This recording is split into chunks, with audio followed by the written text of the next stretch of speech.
નમસ્કાર, આપ જોઈ રહ્યા છો ઇન્ડિયા ન્યૂઝ ગુજરાત અને હું છું આપની સાથે કોમલ અગ્રવાલ। શરૂઆત કરી મહત્વના સમાચારોથી।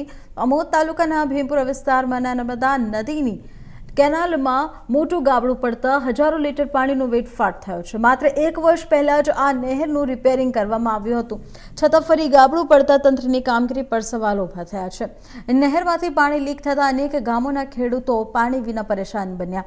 નર્મદા નિગમ દ્વારા નહેરોની સફાઈ અને જળવાળીના દાવા કરવામાં આવ્યા હતા, પરંતુ સ્થળ પર નહેરો પર બાવળ અને અવ્યવસ્થા જોવા મળી રહી છે।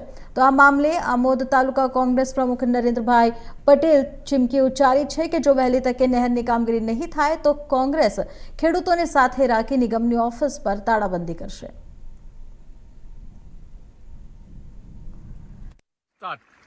હાલ ભીમપુરા માઇનર કેનલ પાસે આપણે ઊભા રહ્યા છીએ। આપ જોઈ શકો છો, 1 વર્ષ પહેલા ખેડૂતોની લાગણી અને માંગણી હતી।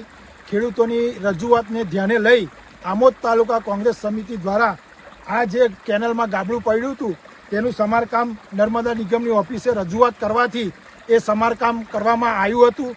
ત્યારબાદ 1 વર્ષ બાદ આ કેનલમાં પાણીનું આવરણ થઈ રહ્યું છે અને આપ જોઈ શકો છો, 1 વર્ષ પછી આ કેનલમાં પાણી આવ્યું તો પણ આ ભ્રષ્ટાચારના પાપે આ 1000 લાખો ક્યુસેક પાણી વેડફાટ થઈ રહ્યો છે અને અત્યારે ખેડૂતોનો મહામૂલો પાક ઊભો છે અને ખેડૂતોને પાણીની સતત જરૂરિયાત હોવાને કારણે ખેડૂતોને નુકસાન જઈ રહ્યું છે।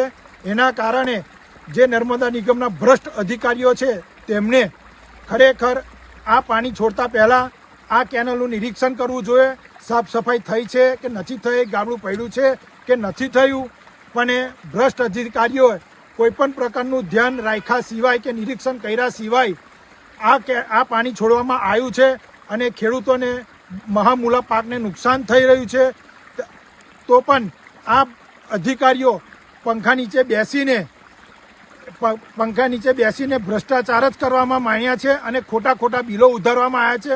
અને અધિકારીઓને અમે શાણમાં સમજાવીએ છીએ કે જો આગામી દિવસોમાં આનું નિરાકરણ કરવામાં નહીં આવે તો એક ખેડૂતની વેદના લઈને કોંગ્રેસ પક્ષ દ્વારા નર્મદા નિગમની ઓફિસને તાળાબંધી કરવામાં આવશે અને તેની સંપૂર્ણ જવાબદારી પ્રશાસનની રહેશે।